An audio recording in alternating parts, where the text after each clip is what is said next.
नमस्कार साथियों इस टॉपिक में आपको बहुत ही महत्वपूर्ण जानकारी देंगे कि देखिए आजकल रजिस्ट्रियों में सेल डीड हो गया आपका, या मान लीजिए एग्रीमेंट्स हो गए, उनमें पैसा लोग चेक से दे रहे हैं, फिर भी रजिस्ट्रियाँ कैंसिल हो रही हैं।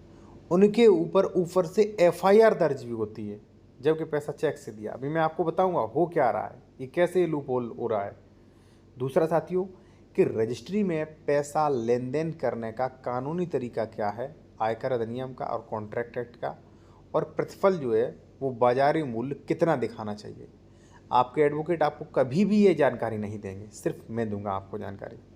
देखिए साथियों, शुरू करते हैं। एक चीज़ साथियों और कहूँगा, अगर आप कोई बेहतर कानूनी सलाह लेना चाह रहे हैं, कोई प्रॉपर्टी खरीद रहे हैं उसके बारे में बात करना चाह रहे हैं, या आप प्रॉपर्टी का डॉक्यूमेंट्स वेरिफिकेशन करवाना चाहते हैं कि ज़मीन विवादित वगैरह तो नहीं है, डबल रजिस्ट्री, अंश अधिक विक्रय, लोन वगैरह तो नहीं है, तो आप चेक करवा सकते हैं। कॉन्टैक्ट नंबर हमारा वीडियो के डिस्क्रिप्शन में मिल जाएगा साथियों। अब देखिए साथियों, ये आपके सामने है खाता संख्या 34242893 से चेक संख्या यहाँ पे दिया गया है 580550 1,00,000 रुपये, व चेक संख्या 580552 से 1,60,000 रुपये कई एक किस्तों में प्राप्त करके जो है बेच दिया है। उसने भी वही स्वीकार किया कि हाँ 2 चेक मिले। अब साथियों, कई बार एडवोकेट क्या कहते हैं कि नियम लोगों ने ये बना लिया है कि भाई आपको पैसा चेक से ही देना पड़ेगा या आरटीजीएस करना पड़ेगा। उसका भी कारण है साथियों, क्योंकि ये लोग पहुंच जाते हैं रजिस्ट्री कैंसिलेशन के लिए, शिकायत करते हैं कि हमें पैसा ही नहीं मिला, झूठ, ठीक है। तो रजिस्ट्री कैंसिल हो रही है, ऐसे प्रकरण सामने आ रहे थे, तो सरकार ने नोटिस अपना प्रशासनिक स्तर पर जारी कर दिया कि भाई नगद पैसा लेन देन ना हो, चेक द्वारा या बैंक से हो, ठीक है।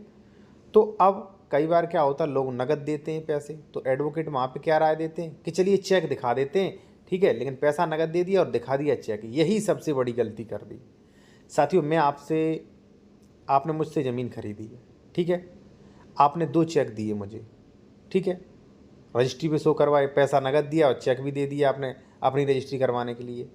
अब मैं पहुंच गया कोर्ट कि सर जो इसमें चेक संख्या ये 2 लिखे हैं 580550 और 580552, इनसे हमें पैसा प्राप्त नहीं हुआ।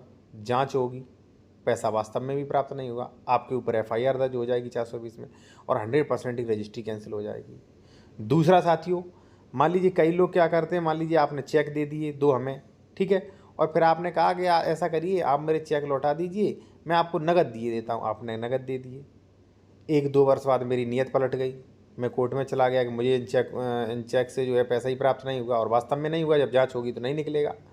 तो मेरा कहने का मतलब ये है साथियों, जो आपने चेक दिखाए हैं, जो भी ट्रांजैक्शन दिखाई है, वो वास्तविकता में उससे लेन देन हुआ हो, वरना वो कोर्ट में चला गया, जब जांच बैठेगी तो आपकी रजिस्ट्री फर्जी होगी और आपके ऊपर 420 का एफआईआर होगा। तो सावधान रहें, ठीक है। और कोई कानूनी सलाह लेना चाह रहे हैं इसका मैटर में, तो हमारा कॉन्टैक्ट नंबर वीडियो की डिस्क्रिप्शन में मिल जाएगा। आप नॉर्मल फीस जमा करके बेहतर कानूनी सलाह ले सकते हैं, तो कोई भी एडवोकेट आपको नहीं दे सकता, साधारण एडवोकेट, ठीक है।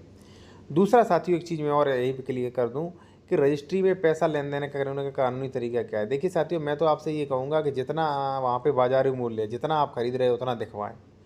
अब देखिए आप उतना नहीं दिखवा रहे तो कुछ आपको परेशानियाँ आएंगी, वो आप जान लीजिए।